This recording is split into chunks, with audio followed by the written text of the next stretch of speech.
se preocupe não. Eu vou hoje dar os apontamentos aqui, vocês vão ter segurança na hora de fazer a prova. Fiquem tranquilos. Bom, deixa eu ver aqui que eu estou tentando pegar o código da turma aqui de novo do... sim.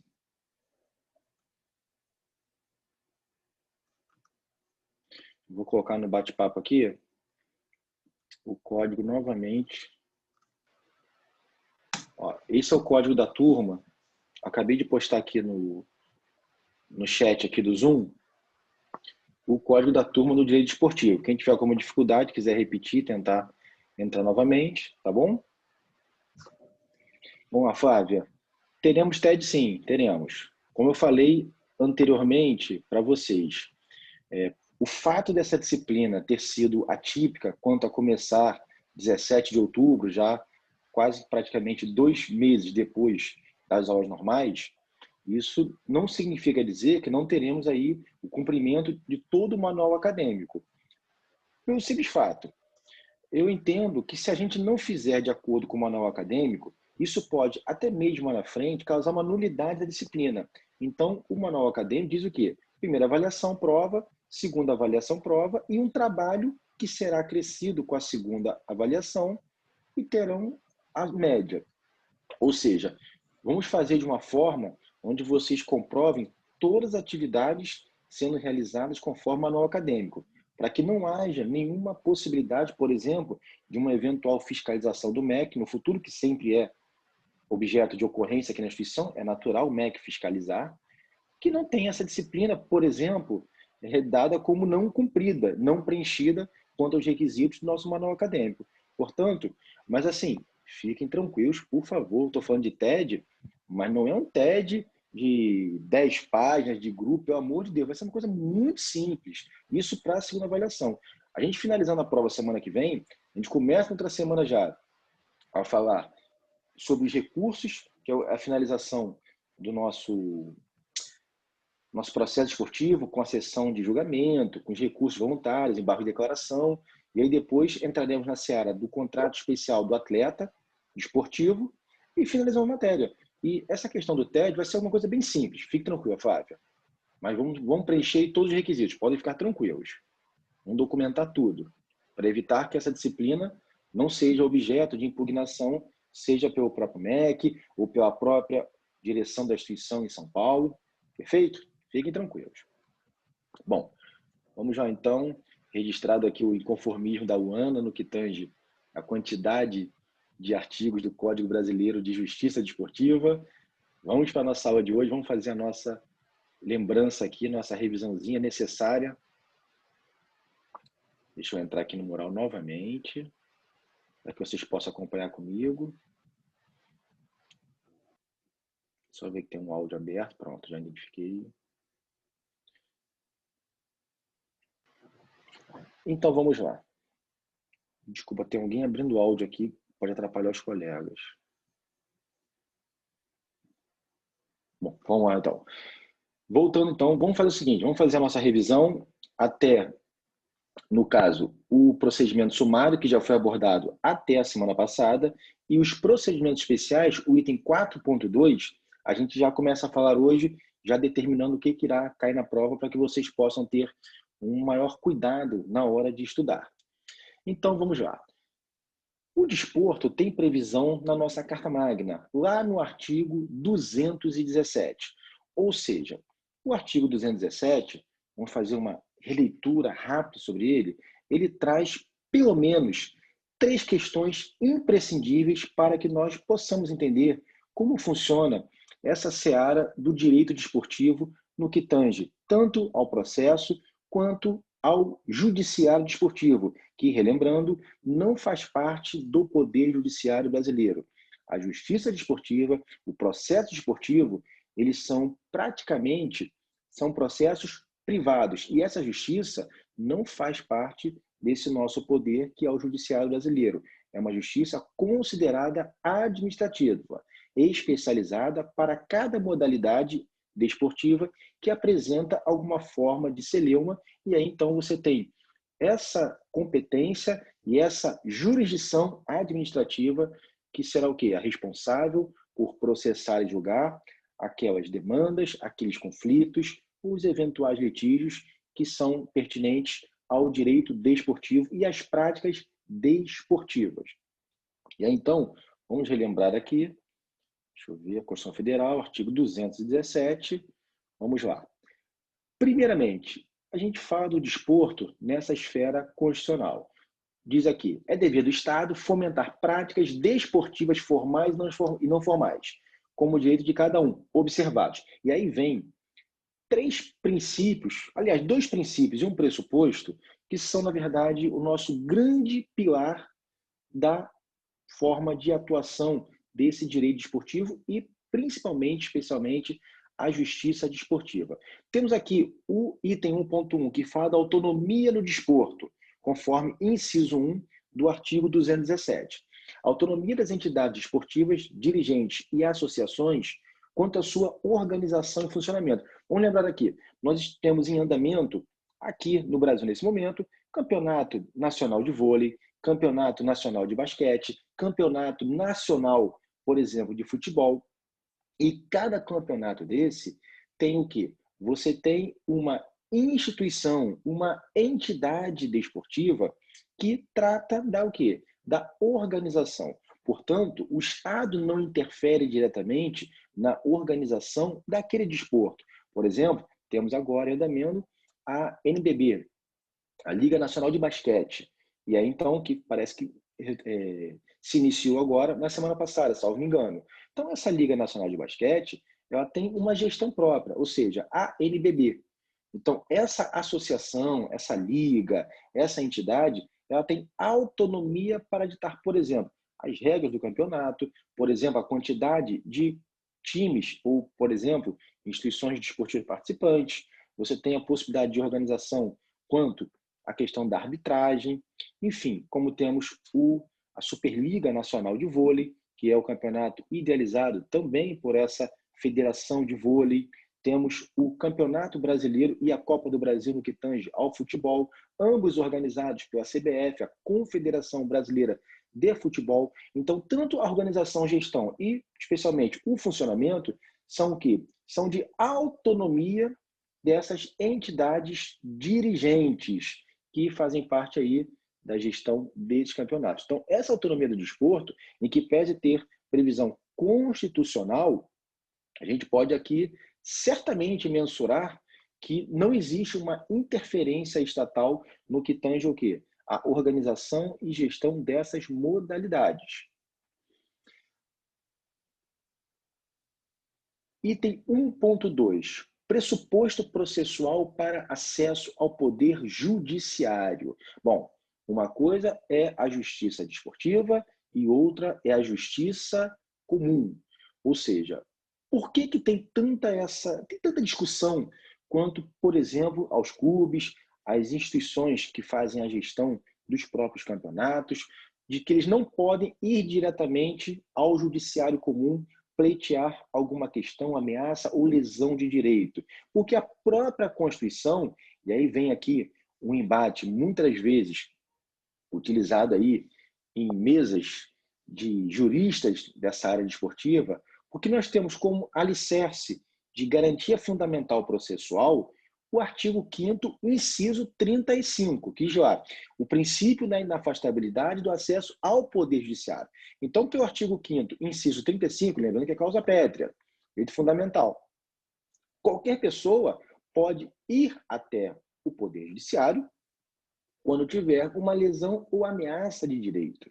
Mas aí a própria Constituição, no artigo 217, parágrafo 1º, diz aqui, o Poder Judiciário, Justiça Comum, só admitirá ações relativas à disciplina e às competições desportivas após esgotarem-se as instâncias da justiça desportiva, regulada em lei. Nesse caso aqui, tanto o Código Brasileiro de Justiça Desportiva, bem como, vamos ver mais à frente, para a segunda avaliação, a Lei 9.615 e a Lei Pelé.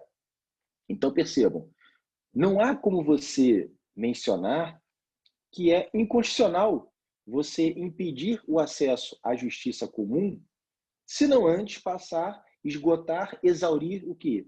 Todas as instâncias da justiça desportiva, conforme o quê? O artigo 217, parágrafo 1º da nossa Carta Magna. Então, lembrem disso na prova de vocês, vai haver uma questão sobre o tema, então não é inconstitucional, vamos dizer assim, você, por exemplo, enquanto órgão do Poder Judiciário, órgão jurisdicional, pertencente aí com uma atribuição jurisdicional, você, por exemplo, extinguir um processo sem apreciação de mérito, uma vez que aquele autor da ação que trata de um objeto da seara do direito desportivo não demonstrou que exauriu as instâncias especiais o quê? Da justiça desportiva. Portanto, aquela ação, se for demandada, por exemplo, uma ação que envolve a vara civil aqui do centro do Rio de Janeiro, porque houve um fato lá no Maracanã, uma modalidade, ou Maracanãzinho, tanto faz, uma modalidade esportiva, e houve lá algum problema, algum conflito, e aquela entidade, ou atleta, ou árbitro, ou dirigente, optou por ingressar diretamente com uma ação tratando sobre direito esportivo na vara civil do centro do Rio. Não será o quê? Deferida essa petição inicial. Essa petição inicial será o quê? Será extinta sem resolução de mérito. Por quê? Porque você deixa de demonstrar, a não ser que você ingresse com a ação, porém, antes de ingressar com a ação, você tem que descrever, e aí na petição inicial demonstrar que já o quê? Tentou todas as oportunidades que a legislação desportiva confere à atuação ou aquela sistemática processual desportiva que não lhe deu o resultado esperado. E aí sim você tem o direito de requerer aquela tutela do Poder Judiciário. Portanto, cuidado. O item 1.3 fala da celeridade processual. Bom, talvez no Brasil, se existe uma justiça célere, essa é a justiça desportiva. Por quê? O próprio texto da Carta Magna, ele já traz, vamos dizer assim, uma determinação, uma imposição no parágrafo 2º do artigo 217, quando ele diz: a justiça desportiva terá o prazo máximo de 60 dias, contados da instauração do processo, para proferir decisão final. Ou seja, a gente está diante aqui de um processo onde ele tem que durar, no máximo, 60 dias até decisão final. Ou seja, seria um sonho, uma utopia, se esse pressuposto fosse, na verdade, esse princípio, desculpe, da celeridade ou da duração razoável do processo. Acho que aqui é um dos poucos exemplos no nosso judiciário brasileiro, seja comum, seja propriamente a seara desportiva, seja trabalhista, seja a parte previdenciária, a parte que envolve processo tributário, penal, enfim. Eu acho que isso aqui realmente é um dos raros exemplos, e eu acho que eu não vejo outro, onde você tem essa prestação de uma justiça realmente célere. Até porque a natureza dessas competições, das modalidades esportivas, elas acabam ensejando esse tipo de atuação muito rápida dos órgãos julgadores, sejam eles os TJDs ou o próprio STJD. Imagine só, às vezes uma competição, por exemplo, temos agora em andamento o Campeonato Brasileiro de Futebol, uma competição que iniciou-se em agosto e vai até fevereiro tão somente. Aí eu pergunto a vocês, se uma competição vai de agosto a fevereiro, a gente não pode ter um processo que seja objeto aí na justiça desportiva que dure 2, 3 anos, porque daqui a pouco tem 3 campeonatos já definidos e aquela justiça desportiva sequer apreciou ou conseguiu uma decisão final daquele campeonato, e muitas vezes a decisão ela faz repercussão até mesmo para que aquela entidade esportiva, aquele clube, possa participar de um outro campeonato subsequente. No que tange aí, vou dar um exemplo, a questão de rebaixamento, anulação de partida, ou mandado de garantia, vamos falar daqui a pouco sobre isso. Enfim, então tem que ser sempre muito rápida. A prestação, vocês percebem aí que eventualmente há um conflito em um desporto aí, sábado, domingo, quarta-feira a coisa está resolvida, já tem audiência, os prazos são muito curtos, vamos falar sobre isso daqui a pouco também. Os prazos são normalmente o máximo de 3 dias, e a coisa realmente funciona muito bem por isso. Bom, então, quanto a essa parte inicial constitucional, fiquem mais atentos aí. Autonomia, falamos aqui, esse pressuposto para você requerer ao Poder Judiciário a tutela e, na verdade, a celeridade processual. Esses são os 3 itens aí da nossa Constituição que você deve se ater para a nossa avaliação de semana que vem. No item 2, onde a gente trata dessa organização da justiça desportiva, vamos ver agora, eu vou até mesmo aqui compartilhar. Deixa eu ver aqui. Vamos lá para o artigo 2.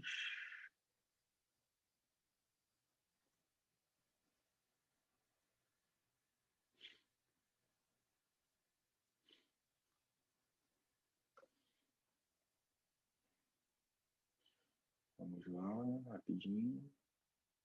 Vocês acompanhem comigo aqui.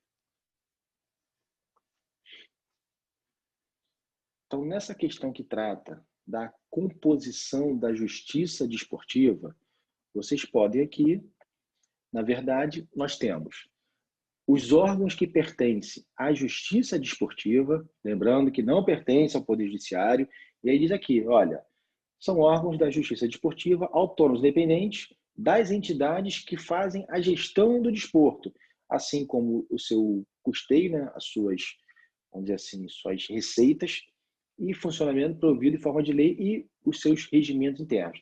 Temos aqui o STJD, o Superior Tribunal de Justiça Desportiva, a instância máxima da justiça desportiva, que tem a sua competência em todo o território nacional, obviamente vai abranger o que? As modalidades que tem o que? Campeonatos em nível nacional. E temos os TJDs, que são os tribunais regionais, ou seja, eles abrangem apenas um estado ou mais estados, dependendo do que? Da atribuição daquela jurisdição. Por exemplo, aqui do Rio de Janeiro, nós temos campeonato, por exemplo, estadual. O campeonato estadual não será objeto de quê? De jurisdição do STJD, porque o STJD ele tem o quê? Âmbito nacional, em que pese esse Tribunal Superior tem o quê? A sua sede aqui no Rio de Janeiro. O Rio de Janeiro é a capital do direito desportivo. E aí você tem, em cada modalidade, em cada estado, cada região, o TJD, que será o quê? Restrito à atribuição daquele campeonato e abrangência territorial. E continuando essa vertente de composição, né, dos tribunais, nós temos aqui a composição do STJD quanto ao seu pleno, e aí é uma questão mesmo burocrática, a indicação sempre dessa forma, 2 indicados pelas entidades que administram o desporto do Brasil, 2 indicados pela entidade da prática esportiva que participe, né, dessa principal competição, 2 advogados indicados pelo Conselho Federal da OAB, representante do árbitro, 2 representantes de atletas, obviamente indicados pelos sindicatos de suas categorias. Então, fiquem atentos apenas nessa composição, uma questão mais burocrática, sim. Lembrando que tanto o STJD quanto o TJD, olha aqui, mais uma vez, a composição é a mesma. Agora, obviamente, altera aqui a questão da OAB, porque se no STJD é o Conselho Federal, obviamente, se o tribunal tem abrangência nacional, é a OAB nacional que vai indicar. E nesse caso aqui, de cada território estadual, por exemplo, compete o quê? A OAB seccional de cada estado, a indicação desses advogados para o quê? Representarem no TJD. E fazendo aqui uma ressalva, a justiça desportiva não pode ter em suas comissões julgadoras, seja no pleno de cada tribunal ou em cada comissão disciplinar, juiz de direito. É vedado à magistratura a participação como órgão julgador na justiça desportiva. Então, cuidado, não existe juiz de direito na justiça desportiva. Na verdade, tecnicamente falando, eu posso afirmar a vocês que o quadro é praticamente 100% formado por advogados, que automaticamente além da indicação, tem que comprovar junto à sua posse o quê?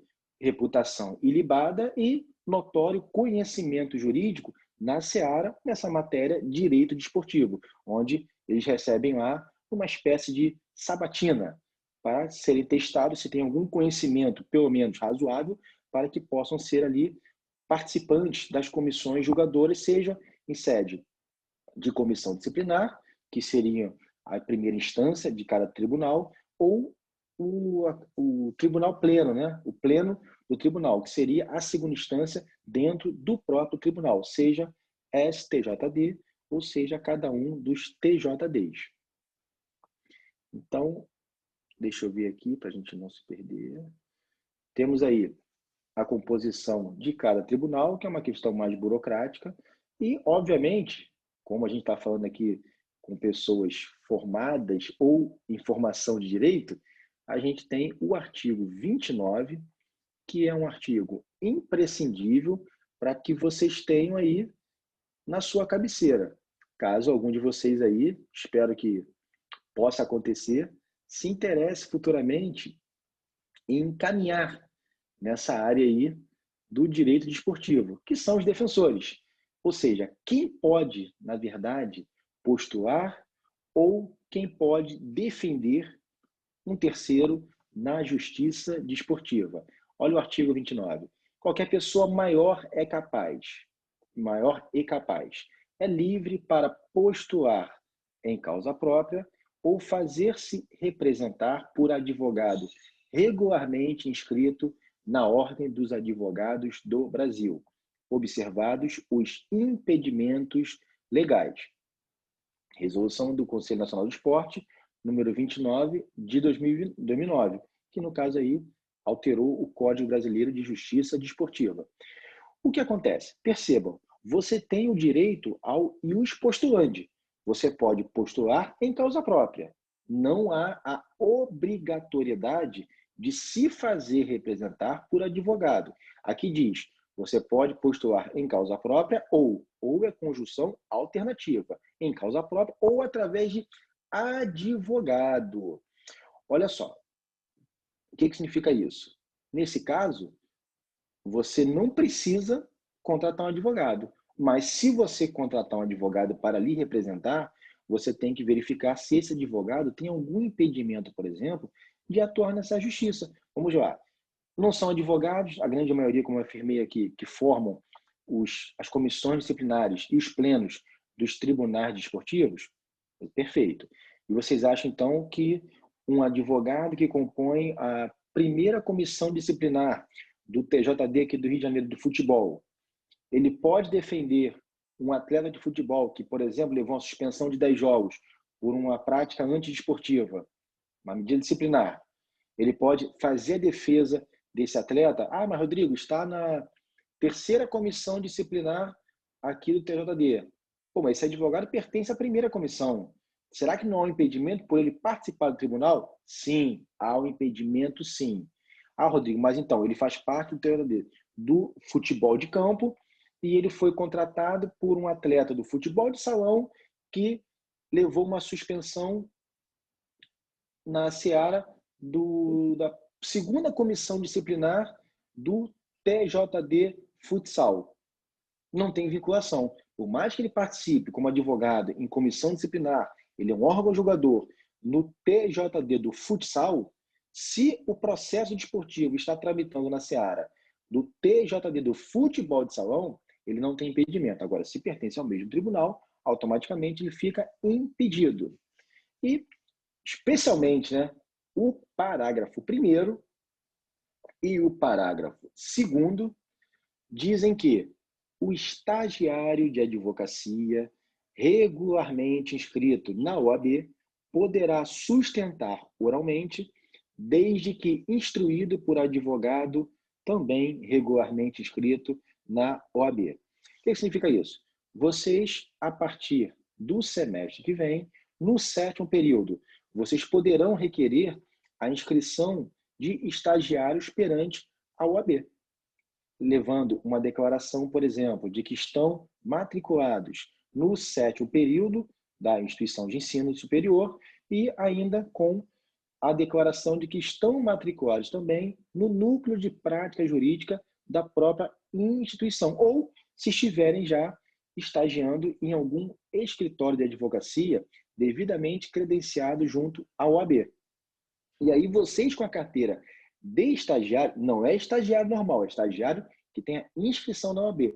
Vocês podem, perante a sessão de julgamento, fazer sustentação oral, ou seja, vocês vão atuar como advogados naquele momento da audiência, desde que instruído, ou melhor, assistido, é o termo técnico correto, para que o estagiário possa praticar atos privativos da advocacia. Então, você pode, como estagiário, levar a carteirinha azul lá para a audiência desportiva, por exemplo, você vai fazer a defesa oral, uma vez que a defesa escrita tem que ser protocolizada ou pela pessoa ou pelo próprio advogado, não estagiário, mas a sustentação oral, e aí eu digo a vocês, é o momento mais importante, o momento mais importante da audiência, que é aquele momento onde o jurista demonstra a sua capacidade argumentativa, a sua oratória, a persuasão no convencimento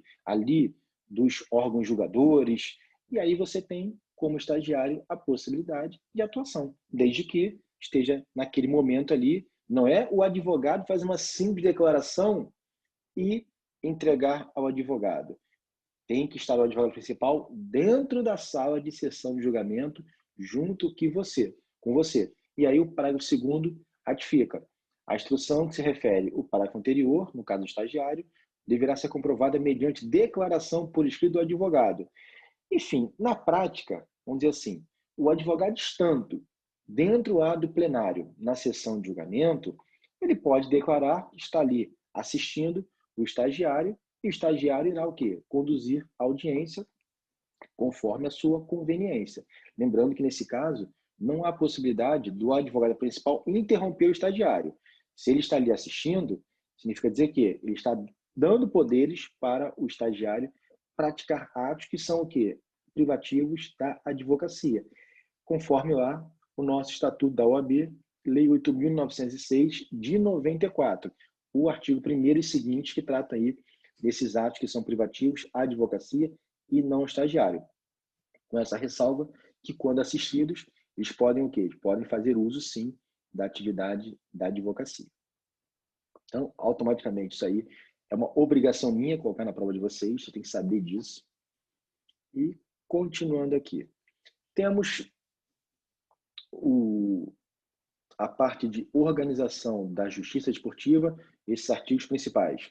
3º, 4º, 5º, que falam dos órgãos da justiça desportiva, composição do STJD e de cada TJD, e a questão que envolve a defesa do processo desportivo. Aí é o artigo 29 do Código Brasileiro de Justiça Desportiva. E daí a gente pula para o artigo 33 do CBJD. E esse artigo 33, ele fala o quê? Estritamente sobre o processo desportivo. O caput é mais ou menos uma definição. O processo desportivo é o instrumento pelo qual os órgãos judicantes aplicam o direito desportivo nos casos concretos, será iniciado na forma prevista nesse código e será desenvolvido por impulso oficial. Então, vamos lá. Lembrando de teoria geral do processo, princípio da inércia, o poder judiciário, não o desportivo, ele é o quê? Um poder inerte. Ele só atua mediante a provocação do interessado. E, excepcionalmente, existem as questões de ofício, onde ou o próprio tribunal podem o quê? Requerer a instauração do processo. E o que acontece? A justiça desportiva, que nós não vamos fazer uso dessa avaliação, mas para efeito de conhecimento e relembrança de vocês, ela tem a sua procuradoria. A procuradoria pertence à justiça desportiva. Então, os procuradores dos tribunais desportivos, eles têm o quê? Essa atuação em provocar o próprio tribunal para instauração de procedimentos, sejam eles no rito sumário, onde são os procedimentos de medidas disciplinares, e os procedimentos especiais, vamos ver daqui a pouco, que são os ritos especiais, inquérito, mandado de garantia, revisão, até mesmo as medidas inominadas com efeito suspensivo.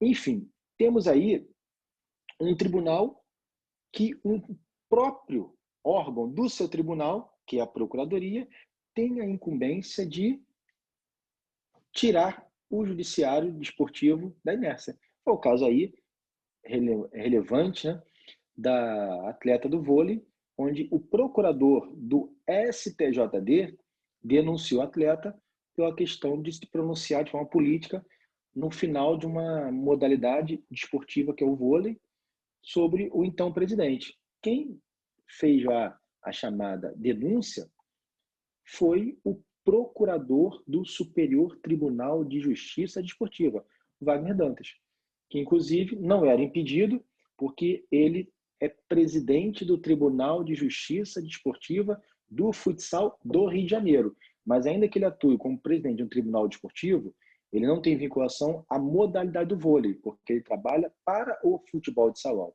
E aí lá ele cumula, né, tanto na seara do futsal quanto no vôlei, esse cargo aí de procurador, e ele foi o responsável por aquele processo desportivo.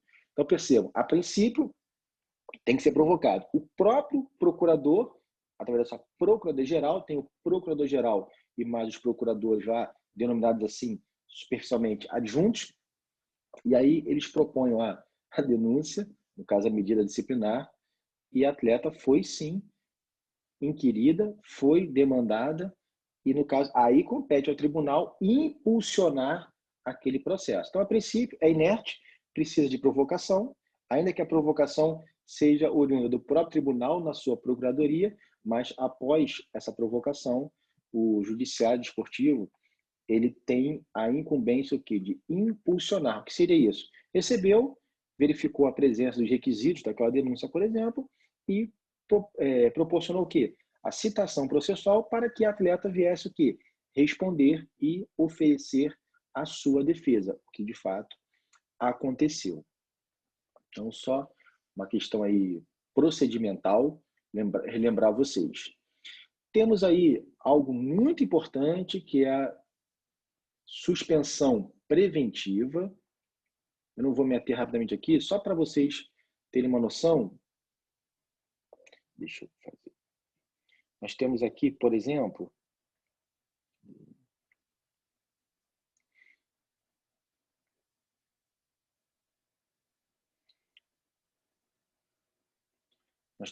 olha, o procedimento sumário do parágrafo 1º, mas especialmente o que a gente vai estudar aqui no finalzinho da aula, que vai fazer parte da nossa revisão, não tivemos semana passada ainda, os procedimentos especiais. E esses procedimentos especiais, eles diferem das punições disciplinares. O procedimento sumário, que é o mais comum, é aquele procedimento onde, por exemplo, um atleta efetuou uma falta grave durante a prática desportiva e foi suspenso com alguns jogos. E aí, então, aplica-se o procedimento sumário, de acordo aí com a parte que entender necessária, ou o próprio procurador que pode o quê? Propor aquela denúncia. E aí vem a figura da suspensão preventiva. O que seria essa suspensão preventiva? Olha só, esse tribunal poderá suspender de forma preventiva quando aquele ato antidesportivo, aquela infração cometida às normas desportivas, for grave, em atitudes, né, excepcionais, desde que requerida pela Procuradoria. Vou dar um exemplo aqui. Aqueles casos em que, supostamente, os atletas se envolvem em briga generalizada. E aí você percebe lá, tem a súmula do ato, que é uma prova, vamos ver daqui a pouco sobre isso, né? As provas, eu acho que, deixa eu ver aqui. Não coloquei para vocês aqui as provas como... Não vai cair na prova, provas não. Mas, por exemplo, a própria súmula do ato, que é o relatório do árbitro após a partida, onde ele identifica e registra tudo o que de fato aconteceu, pode gerar o quê? A incidência dessa suspensão preventiva. Então, o que acontece? O procurador, por exemplo, ele ingressa com a ação desportiva em face do atleta, do árbitro, do dirigente, ou de quem quer que seja que tenha participado daquele fato, né, daquela atitude antidesportiva que infracionou o próprio código, e aí ele vai requerer ao presidente do tribunal respectivo, de acordo com a competência, essa suspensão preventiva, que no caso se limita a 30 dias. E caso a punição seja mantida na decisão final, esse período aí de suspensão preventiva será devidamente o quê? Compensado no caso de ratificação pela decisão final dessa suspensão. Bom, e aí, ainda que a parte venha recorrer, que não é o caso agora, a gente não vai estar recurso agora, recurso voluntário, que seria o recurso típico para esse caso, a suspensão preventiva não poderá ser reestabelecida em grau de recurso. Foi aplicada agora. A decisão final, por exemplo, ela retirou a punição disciplinar de suspensão preventiva. Aí no recurso vai novamente aplicar a suspensão? Não. A suspensão preventiva é apenas no início da demanda, onde o presidente do tribunal é que terá que se manifestar sobre a aplicação ou não dessa suspensão preventiva, que se limita a 30 dias.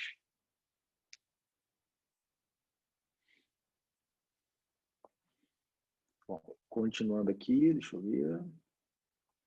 Isso. Aí no processo desportivo, a gente tem esse artigo 33, que fala genericamente, o artigo 35, que fala da suspensão preventiva, e agora dos prazos. Os prazos que são importantes para a gente analisar. Temos aí os prazos com previsão lá no artigo 42, vamos lá. Artigo 42, e fazendo aqui mais uma vez a relembrança, né, da celeridade do processo desportivo, que diz aqui: os atos relacionados ao processo desportivo serão realizados nos prazos previstos por este Código. Então, vamos deixar bem claro, não há aplicação subsidiária de outro diploma processual para o direito desportivo. Então, como muito acontece, por exemplo, no processo fiscal, onde aplica-se o CPC de forma subsidiária, no processo trabalhista, que o próprio artigo 15 do CPC diz lá que tanto o processo trabalhista quanto o processo eleitoral, agora nesse momento de eleições, que o processo eleitoral e o trabalhista utilizarão o Código de Processo Civil como fonte suplementar, no caso de omissão de norma processual, tanto da seara eleitoral quanto da seara trabalhista. Aqui não acontece. Aqui o Código de Justiça Desportiva, ele traz exatamente os prazos, e quando não houver prazo, ele já define o quê? Olha aqui o parágrafo 1º. Quando houver omissão, o presidente do órgão judicante, que estará, no caso, recebendo essa demanda e vai ter a obrigação de julgar, fixará o prazo, tendo em conta a complexidade da causa e do ato a ser praticado, que não poderá exceder a 3 dias. Percebam, não tendo prazo, qual será o prazo? 3 dias. E ainda assim, não tendo prazo, o próprio presidente do tribunal poderá estabelecer 1 dia, 2 dias, lembrando que são dias corridos, não são dias úteis. Ou seja, o tribunal desportivo, quando ele se utiliza do processo desportivo, ele não faz contagem processual em dias úteis. E aí, nós temos aqui, por exemplo, o próprio parágrafo 2º que diz: não havendo preceito normativo nem fixação de prazo pelo presidente do órgão judicante, será de 3 dias o prazo para a prática de ato processual a cargo da parte. Ou seja, havendo omissão, o presidente determina máximo 3 dias. E se o presidente não se manifestar, será fixado aqui o prazo de 3 dias a cada parte. Agora, quando existir competição que seja de tempo muito restrito, por exemplo, aqui não superior a 20 dias, ou seja, o presidente do órgão deverá fixar o prazo, tendo em conta, de novo, a complexidade. Então, aqui não pode se omitir. Quando a competição é maior do que 20 dias, ele se manifesta ou não. Não se manifestando, 3 dias. Agora, quando houver esse prazo curto de 20 dias, ele terá o quê? Ele terá que se manifestar, lembrando sempre que não poderá exceder a 3 dias. E aqui o 43 fala o quê? Do prazo da intimação e citação. Citação, lembrando, é o ato praticado pelo cartório, vamos dizer assim, da Justiça Desportiva, onde vai dar ciência ao demandado. Ou seja, você tomou ciência que é réu de um processo. A intimação são aqueles atos praticados para dar ciência às partes que já têm ciência do processo, seja autor ou o próprio réu. E sempre essa forma de intimação e citação exclui-se o dia da prática do ato, que é o começo, e inclui-se o dia do vencimento. Então, vamos lá. Hoje é sábado, perdão. E aí, os prazos são contínuos, não são, na verdade, suspensos por prática de feriado, sábado, domingo. Agora, se o vencimento cair, ou seja, vamos dar um exemplo de quarta-feira. Quarta-feira você foi citado de um processo desportivo. Começa a contar na quarta-feira? Não. Exclui-se o dia do começo, artigo 43. Você foi citado quarta-feira, começa a contar quinta, sexta, o terceiro dia cai no sábado. E aí diz aqui, parágrafo 2º, considera-se prorrogado o prazo até o primeiro dia útil, se o início ou vencimento cair em sábado, domingo, feriado ou em dia em que não houver expediente normal na sede do órgão judicante. Ou seja, o prazo terminou hoje? Sim. Hoje é sábado? É dia útil? Não. Domingo é dia útil? Não. Então o prazo vai até o dia 16, não é isso? Segunda-feira? Então, o prazo então será o dia 16 para cumprimento daquele ato processual que você fará jus conforme essa citação ou intimação. Então, só essa questão de prazo aí, para que vocês tenham essa devida atenção, principalmente nessa questão de prorrogação, tá? 42 e 43, conforme está lá no mural de vocês. E aí agora vamos retomar a aula passada, que foram os ritos processuais do processo desportivo. O primeiro rito processual, a gente vai retornar só um pouquinho agora aqui, vamos para o artigo 34, onde diz: processo desportivo observará os procedimentos sumário ou especial, regendo-se ambos pelas disposições que lhes são próprias e aplicando-se-lhes obrigatoriamente os princípios gerais de direito. Aí, esse procedimento sumário, ele fica o quê? Ele se restringe a processo disciplinar. Então, onde estão os processos disciplinares? Vamos lá para o artigo 73 agora.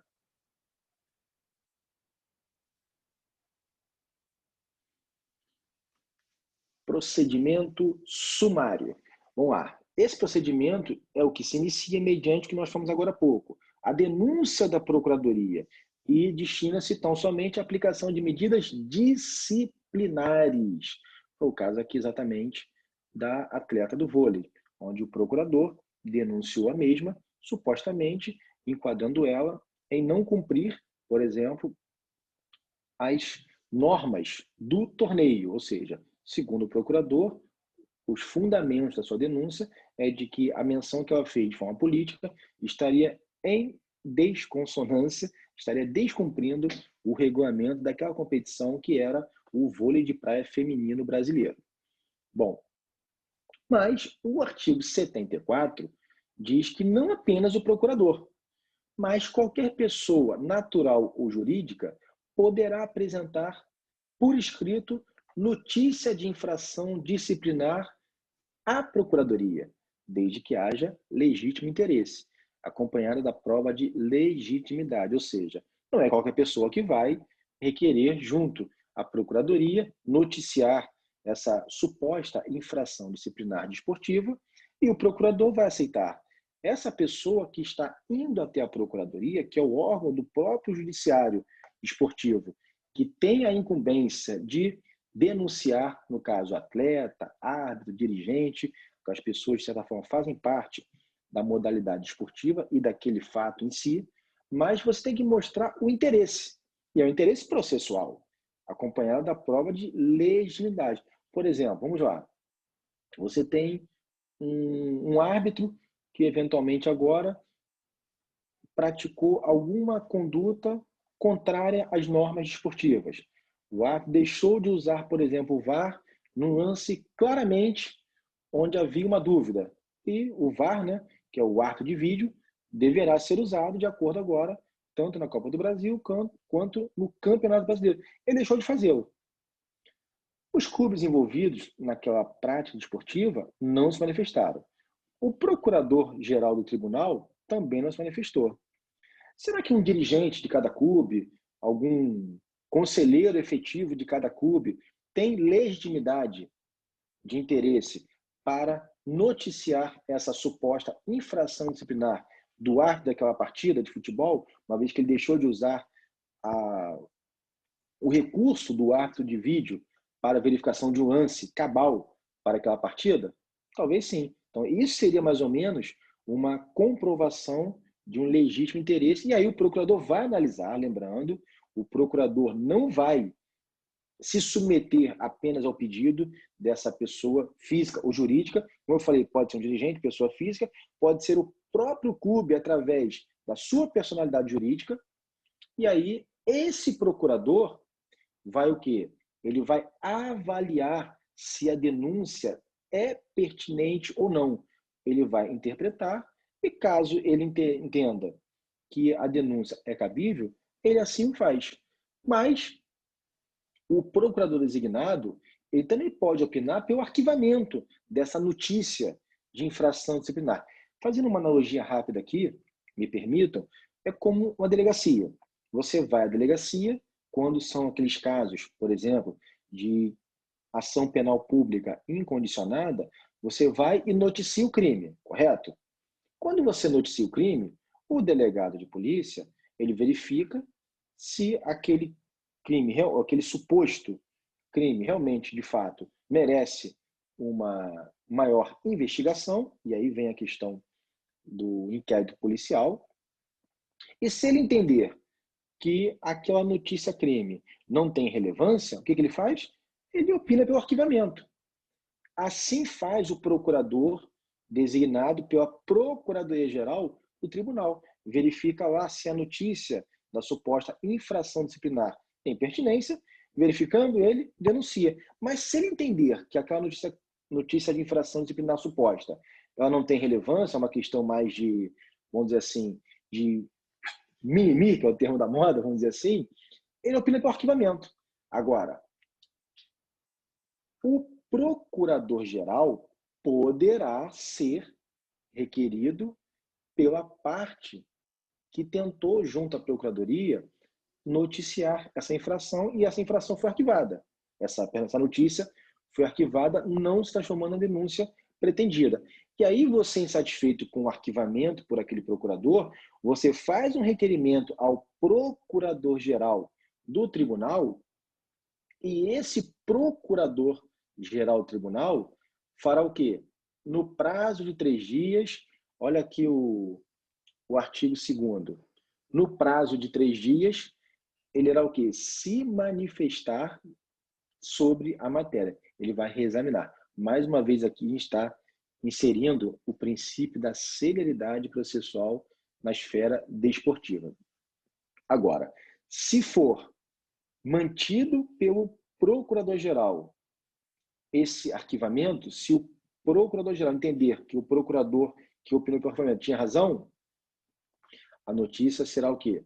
De certa forma, arquivada definitivamente. Ou seja, mais ou menos isso aí que você deve se ater para o procedimento aí sumário. O restante aqui é mais questão da artigo 7.9, só para relembrança, mas não vai cair na prova de vocês, que a denúncia deverá ter o quê? Requisitos, como uma petição inicial da Justiça Comum tem, a denúncia também deverá o quê? Descrever de forma específica, né, cronológica, detalhada, os fatos, qualificar, fundamentar o que realmente foi a suposta infração desportiva disciplinar e demonstrar qual foi o dispositivo supostamente infringido. E aí vamos mais uma vez fazer uma remissão ao direito penal. Não há infração desportiva sem legislação anterior que a defina.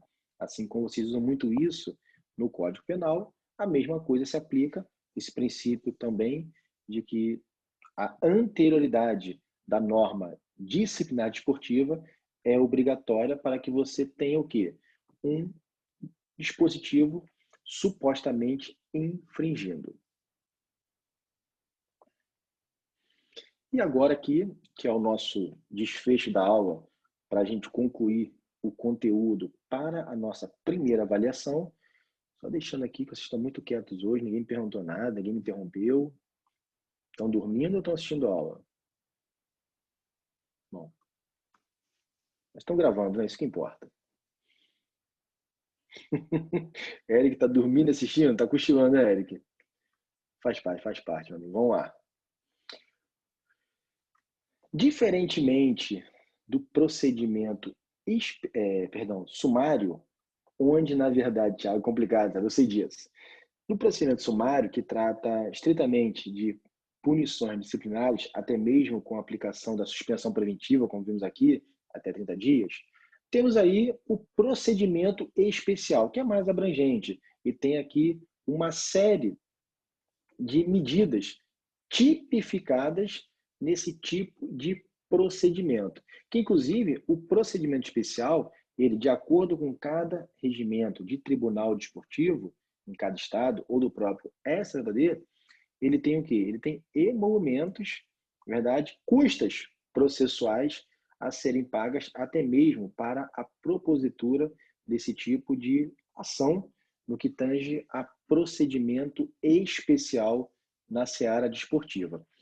E temos aqui um primeiro dispositivo, e eu mais uma vez aqui vou ter que fazer uma lembrança da seara penal. Vocês já perceberam que o direito desportivo ele se assemelha muito, tanto ao direito do trabalho quanto ao direito penal.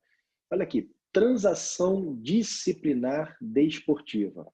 Alguém aqui sabe me explicar o que é uma transação penal? Tem muito tempo que eu não estudo isso. Desde 2002 que eu não estudo direito penal. Alguém se atreve aí? O que é uma transação penal?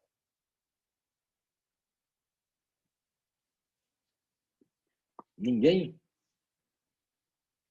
Quem não gosta de penal, não? Cadê a galera que gosta de penal? Milene, vamos lá, Milene. Levantou a mão com você mesmo. O que é uma transação penal?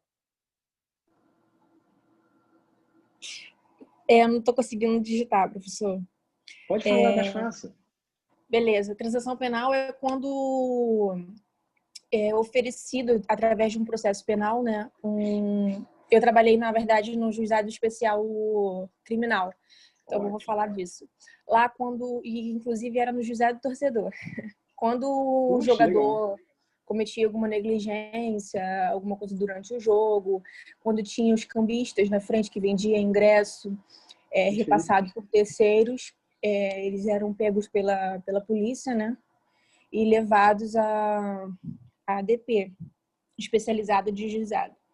Aí era marcada uma audiência, e nessa audiência era oferecida a transação penal, onde o juiz que eu trabalhava sempre oferecia parcelas, de 3 a 4 parcelas, com valores específicos, dependendo da situação financeira do réu, né?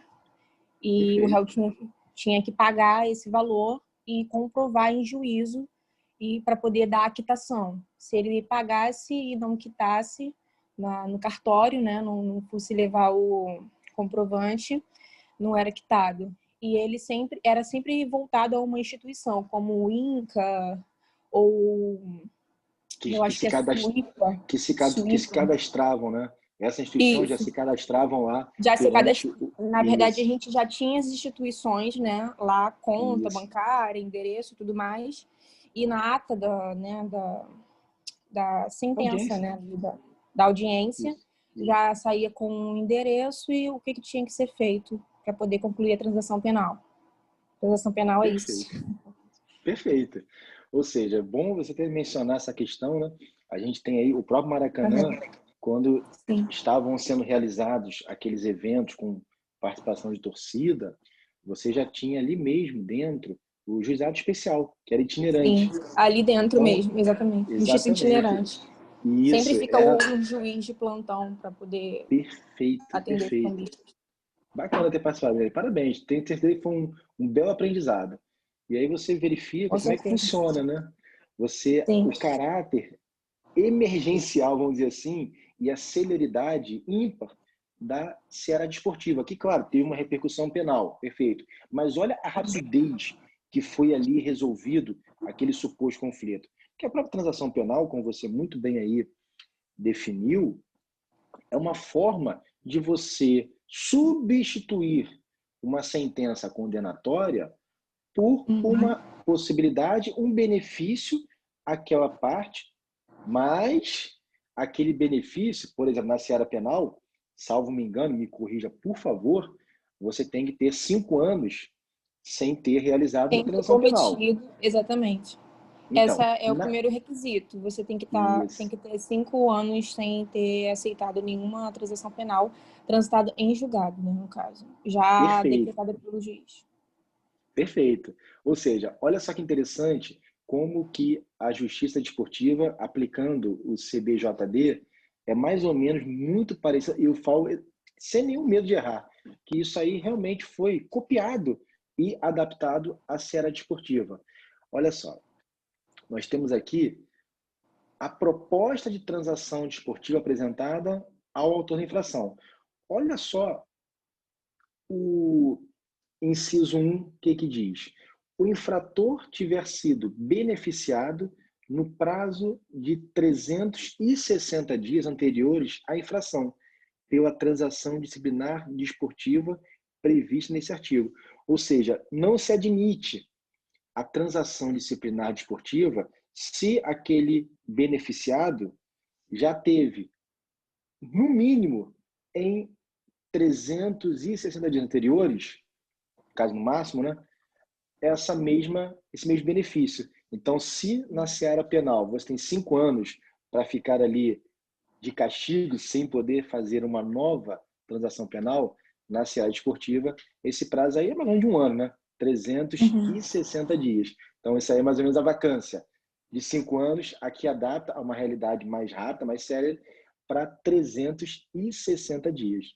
Perfeito. Obrigado, Milene. Valeu. E aí, obviamente, essa transação desportiva, ela também é uma transação disciplinar desportiva, assim como o juizado especial, né, criminal, tem lá a previsão, não é todo e qualquer crime cometido ou supostamente contravenção ou fato que vá ensejar a possibilidade de uma transação penal. A gente está falando aqui, imagina, por exemplo, um crime de homicídio. Não há transação penal, por favor. Assim como a justiça desportiva, ela traz aqui, vou dar um exemplo. Olha só a infração prevista no artigo 206.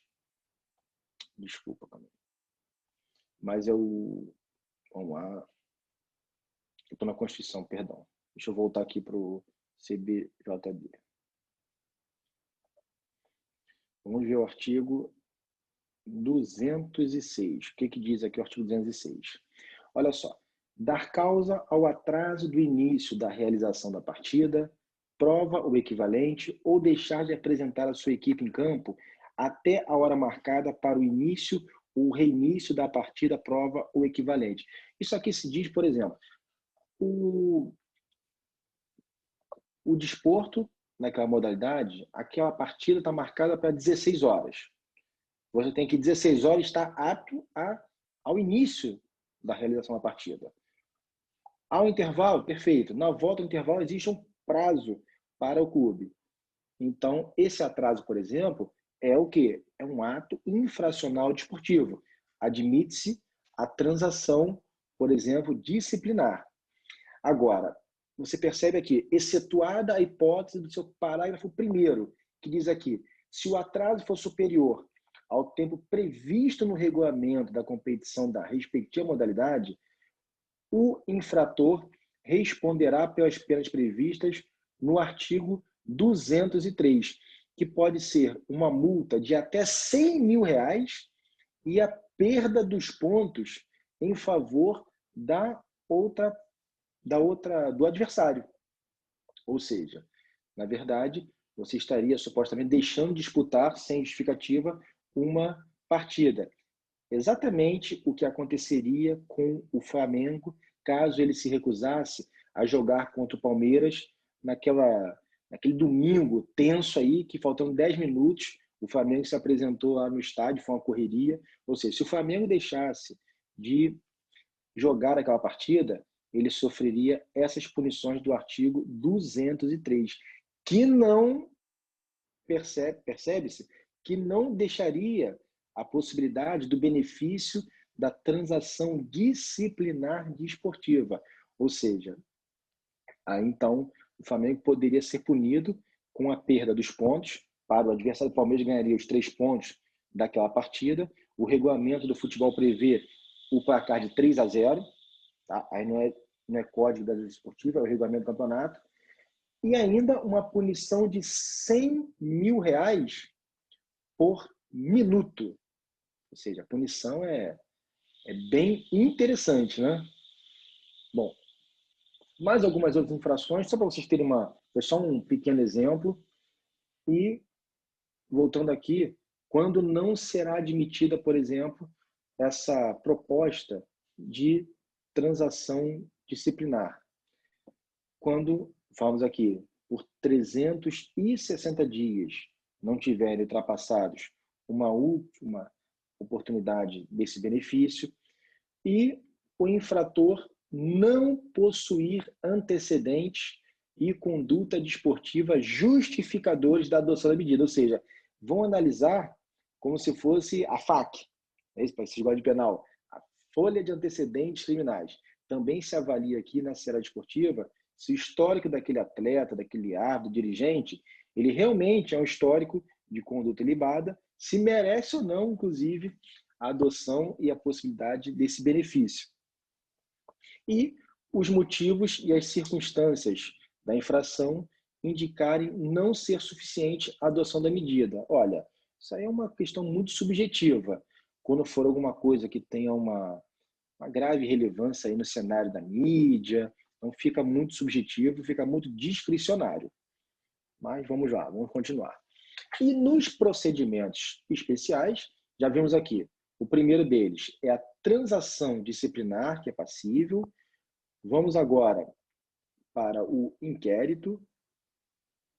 Bom, qual seria o inquérito na justiça desportiva, no processo desportivo? O inquérito se dá na medida que você precisa o quê? Apurar e investigar supostas, não é isso? Supostos indícios de autoria e materialidade na infração disciplinar.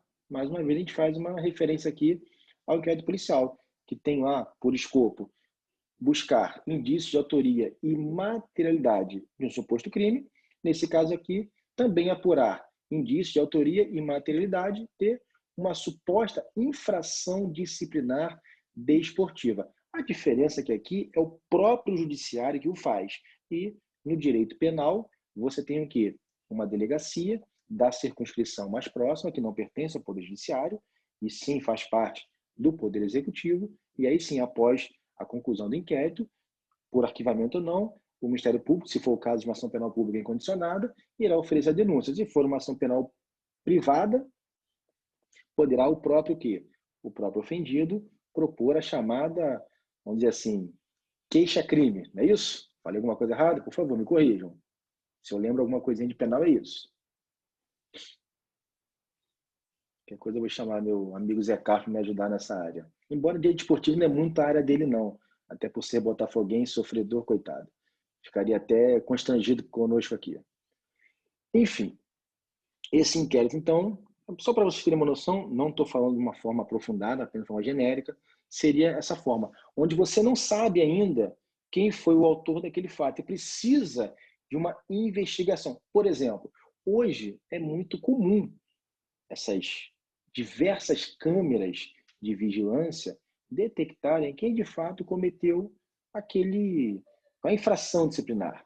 Então, muitas vezes, nós vimos já na aula passada, em procedimento sumário, mas que não está na prova, questão de provas, que as próprias imagens dos canais de televisões que fazem a transmissão da partida são utilizadas como provas. E muitas vezes o ato naquele momento não teve como perceber, mas foi sim instaurado aí o inquérito lá no TJD ou no SJD, que pode ser até de ofício pelo presidente do tribunal ou a requerimento da procuradoria ou da parte interessada. E aí sim você vai ter a formalidade de buscar quem de fato cometeu aquele suposto, né, ato, infração disciplinar, e aí sim o processo prosseguirá. Temos aí o artigo 84, que fala de pedido de impugnação de partida ou de uma prova ou equivalente, ou seja, uma modalidade esportiva. Olha só o problema. Esse pedido, ele tende ao quê? A anular uma modalidade esportiva quanto a uma partida, uma prova ou equivalente. Qual é o problema que resulta nisso? É uma condição muito extrema. Por exemplo, tivemos aí vários casos. Eu lembro de um caso de 2018, onde o Palmeiras, então, tentou impugnar a final do Campeonato Paulista de Futebol, visualizando que houve um erro gravíssimo de arbitragem. E aí tentou essa impugnação da partida. Para o quê? Tornar nula aquele resultado, e aí, então, aquela partida anulada seria o quê? Novamente disputada. Então, mais ou menos isso que vocês têm que ter aí para a nossa avaliação. O que é esse procedimento especial, essa ação típica de impugnação, por exemplo, de uma partida de futebol, partida de vôlei, uma prova de turf, uma prova de atletismo, enfim. Temos aí o mandado de garantia, o nome já praticamente nos faz uma lembrança do mandado de segurança, que obviamente por não ser um órgão do Poder Judiciário, não há que se falar em mandado de segurança, que não deixa de ser uma oportunidade, possibilidade, mais à frente, caso seja exaurida a seara desportiva judicial, e você possa ir à Justiça Comum e requerer um mandado de segurança apenas de tribunal, mas não é o caso. Aqui existe um mandado de garantia. Olha o que diz o caput do artigo 88. Conceder-se-á mandado de garantia sempre que, ilegalmente ou com abuso de poder, alguém sofrer violação em seu direito líquido e certo, ou tenha justo receio de sofrê-la por parte de qualquer autoridade desportiva. Isso é muito comum em face de árbitros, que muitas vezes eles se recusam a deixar que um atleta pratique um ato, ou muitas das vezes a própria entidade que organiza o evento, ela impede, por exemplo, o clube de alguma coisa. Vou dar um exemplo claro aqui. A gente tem hoje, sábado e domingo, a rodada, salvo me engano, agora é a 21ª rodada do Campeonato Brasileiro de Futebol. Automaticamente, os clubes, eles viajam pelo país. E para que eles viajem, eles têm que chegar um pouco antes da partida, fazer um treinamento, se hospedar, enfim. Vamos imaginar, por exemplo, que é muito comum a gente ter o chamado reconhecimento de campo, de gramado. O que é isso?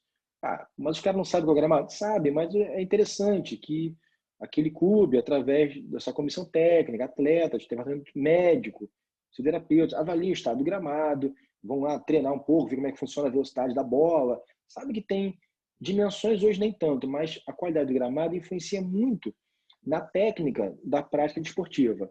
E aí, por exemplo, hoje o Flamengo joga 9h30 da noite com o Atlético Goianiense. E o Atlético Goianiense foi impedido pelo Flamengo, que administra o Maracanã, por exemplo, de ter acesso ao gramado e de verificar as condições. poderá o quê? O Atlético Goianiense, através do mandado de garantia, em face, quem foi a autoridade desportiva coautora? O Flamengo, porque o Flamengo, naquele momento, não enquanto adversário, mas enquanto gestor do Maracanã, o estádio Mário Filho, onde será realizada a partida hoje, às 21h30. Ou seja, esse mandado de garantia seria, na verdade, interposto em caráter imediato, mas podendo ser interposto, conforme o parágrafo único, em até 20 dias contados desse fato, seja um ato, omissão ou decisão, e aí você poderá o quê? Você poderá ter a possibilidade de praticar o reconhecimento do gramado, por exemplo. Ou ainda, aquele caso aí do Flamengo e Palmeiras, mais uma vez lembrando, né? Por exemplo, o Santos Futebol Clube, nesse momento, nessa semana, salvo me engano, na terça-feira, terça ou quarta-feira, ele tentou, junto ao STJD, o adiamento da partida do Santos agora no final de semana, porque tanto o seu técnico, o Cuca, quanto parece que 9 atletas foram o quê? Foram contaminados pela Covid-19. E ele tentou, junto ao STJD, o adiamento da partida. Não conseguiu. Esse ato, por exemplo, do STJD, que aí, no caso foi um ato lá de uma comissão disciplinar, ele poderia ir ao pleno do STJD com mandado de garantia em face da decisão de uma comissão disciplinar que impediu o adiamento do jogo, por ser uma decisão contrária, por exemplo, às normas sanitárias de segurança agora da Covid-19? Poderia. Então, seria um cabimento? Seria. Até 20 dias após a negativa? Perfeito. Isso aí é uma possibilidade. Além do mandado de garantia, nós temos aqui, deixa eu ver aqui, o artigo 99, vamos lá para o 99 agora, que fala sobre a reabilitação, ou seja, a pessoa natural, o atleta, né? Pode ser o atleta, o técnico, o árbitro, alguém que faz parte da comissão, seja departamento médico, fisiologia, fisioterapia, enfim. A pessoa natural que houver sofrido eliminação poderá pedir reabilitação ao órgão judicante que lhe impôs a pena definitiva, se decorridos mais de 2 anos do trânsito em julgado da decisão, instruindo o pedido com a documentação que julgar conveniente e, obrigatoriamente, com a prova do pagamento dos emolumentos, com as custas do processo, com a prova do exercício da profissão ou de atividade escolar e com a declaração de, no mínimo, 3 pessoas vinculadas ao desporto, aquele desporto específico que você sofreu aquela punição, de notória idoneidade, que atestem plenamente as condições de reabilitação. Ou seja, o que é reabilitação? Você sofreu um banimento daquele desporto por alguma prática de infração à justiça desportiva através do Código Brasileiro de Justiça Desportiva e até a Lei Pelé, a Lei 9.615. E aí, passados 2 anos do trânsito em julgado, daquela decisão que ele impôs a pena definitiva de eliminação, de banimento daquela modalidade esportiva, você pode pedir a reabilitação. Olha só que burocracia. Lembrando que tem que comprovar que você pratica a modalidade. É estranho, se você foi banido, como é que você pratica ainda? Mas, enfim. E 3 pessoas vinculadas ao desporto, pessoas com notória idoneidade ao desporto, podem ser, por exemplo, outros atletas, dirigentes de entidades, membros do poder judiciário aí, no caso desportivo, vamos dizer assim, para que o presidente do tribunal, lembrando aí, com vistas da procuradoria, no prazo de 3 dias, também muito rápido, possa, através de um parecer, verificar se realmente vai incluir isso na sessão de julgamento e aí vai apreciar se realmente essa pessoa será reabilitada ao desporto ou não. Lembrando aí que os casos de dopagem são casos à parte, porque tem legislação própria para a questão do doping no Brasil. Inclusive, na questão internacional, lá na Suíça, né, que tem a questão muito resolutiva sobre controle de dopagem e as punições, inclusive disciplinares, normalmente com punições até mesmo de 2 anos ou, se forem recorrentes, podem ser banidos de forma definitiva do desporto. E aí a reabilitação seria uma possibilidade daquele atleta, dirigente, árbitro, ele ser inserido novamente nessa modalidade desportiva. A dopagem aqui eu não vou me ater, porque isso vai ser objeto de estudo à parte. E temos aí, para finalizar, as chamadas medidas inominadas. Vamos lá. O que são as medidas inominadas? Ou medidas atípicas, também conhecidas. Bom, você tem essa oportunidade, diante da justiça desportiva, do processo desportivo, de você requerer uma medida e você mesmo dar nome a esta medida quando você verificar, por exemplo, um receio de dano irreparável. E aí você vai ter que comprovar a verossimilhança da sua alegação. Ou seja, 2 pressupostos imprescindíveis para você requerer uma liminar em sede de medida inominada, medida típica. Você tenta o efeito suspensivo com a liminar, fundamentando de que forma? Primeiro pressuposto, receio de dano irreparável caso não seja concedida a medida liminar. E o outro, a comprovação da verossimilhança dos fatos alegados. Exemplo clássico aqui. Vocês já viram final de campeonato de futebol, aí aquele atleta que foi expulso no jogo anterior aparece lá no boletim da CBF, devidamente escalado para a partida, dizendo, conseguiu efeito suspensivo. Poxa, mas o atleta não foi expulso no jogo passado? A expulsão no futebol não resulta automaticamente a exclusão do jogo subsequente? Ele não está suspenso? Sim.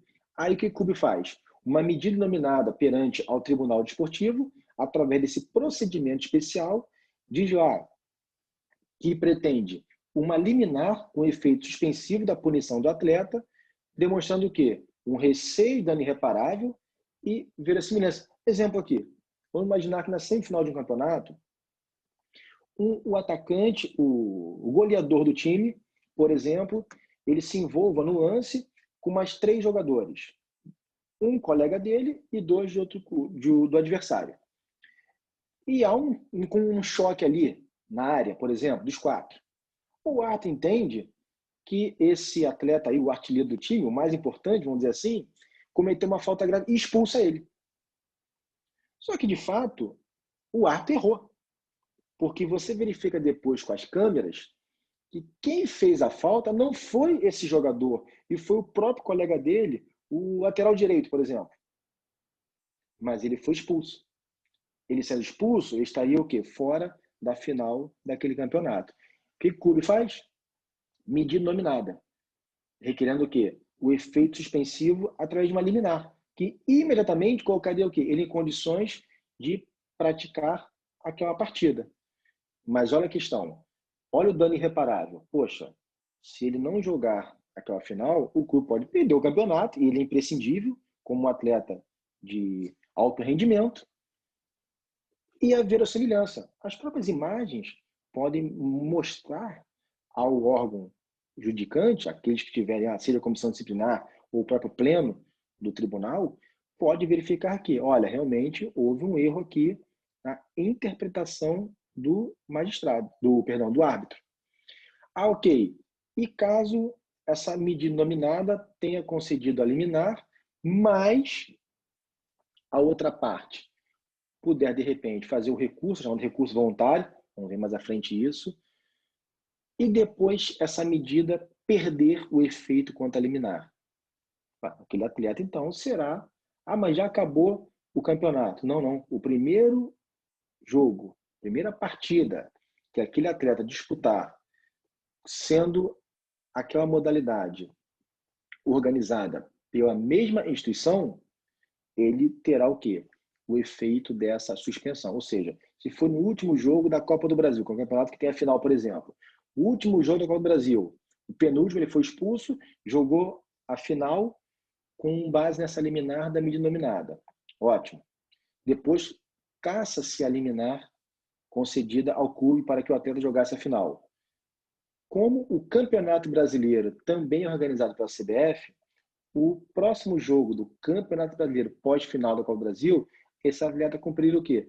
A suspensão. Então, a medida nominada é uma forma em que os clubes utilizam para garantir que um atleta, por exemplo, de ponta, imprescindível, ele jogue uma partida com essa liminar, desde que você fundamente através dos pressupostos. Professor. Dado receio, dano irreparável, e a verossimilhança.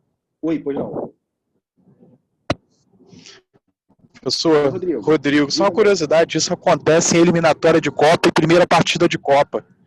Eliminatória de Copa e primeira partida de Copa.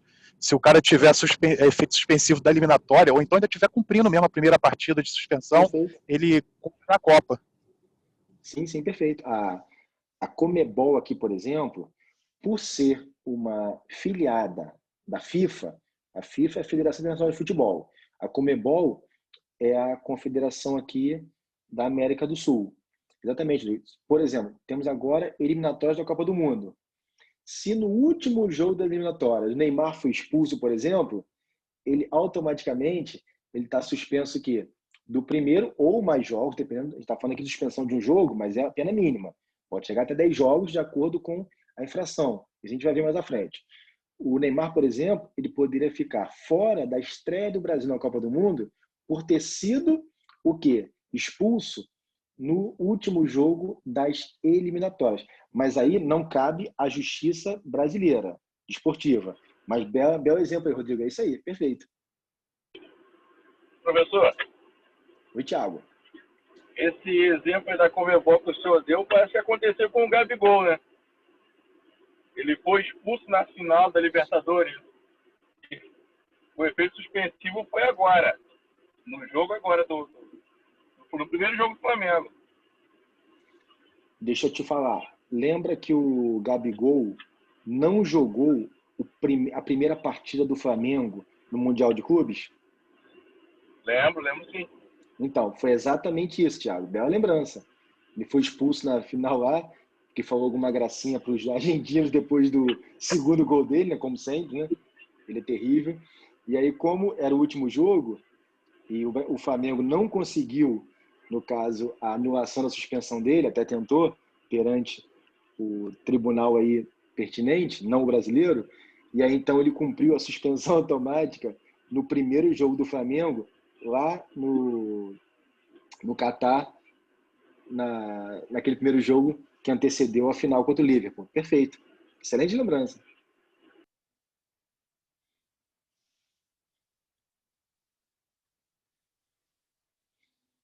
Bom, deixa eu ver aqui.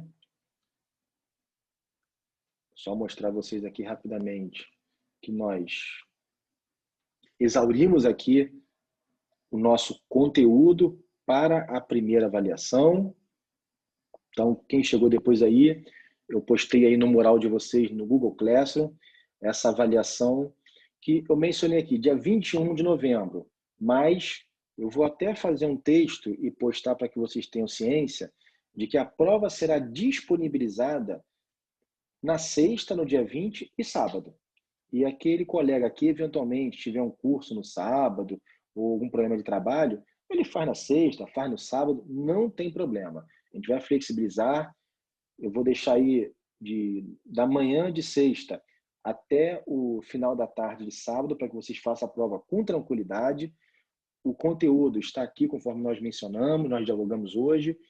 Deixem esses artigos aí já prontos, já para vocês fazerem com tranquilidade.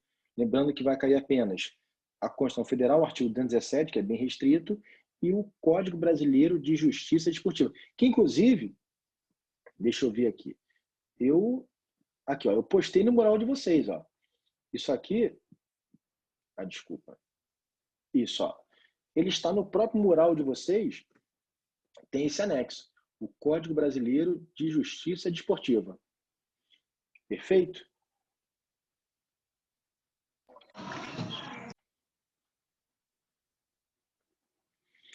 Vamos lá. Mais alguma dúvida? Quem chegou depois aí? Fique à vontade. Podemos combinar, então, nossa avaliação para a semana que vem. Sexta, feriado, né? E sábado, vocês fiquem à vontade.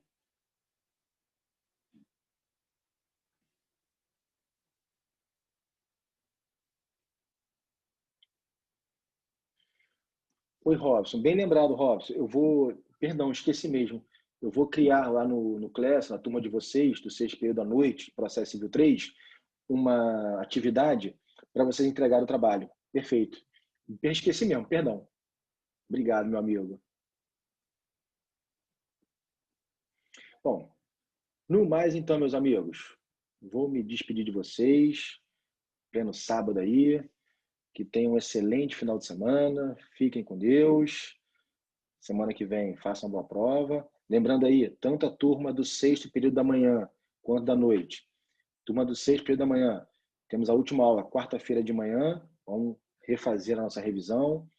A turma do sexto período da noite, na quinta-feira à noite, faremos a revisão para a semana consecutiva, que vocês terão a prova de Processo Civil 3. Beleza? Então, forte abraço a todos, fiquem com Deus, juízo e saudações rubro-negras. Mais tarde estamos aí, Atlético Goianiense que nos espere.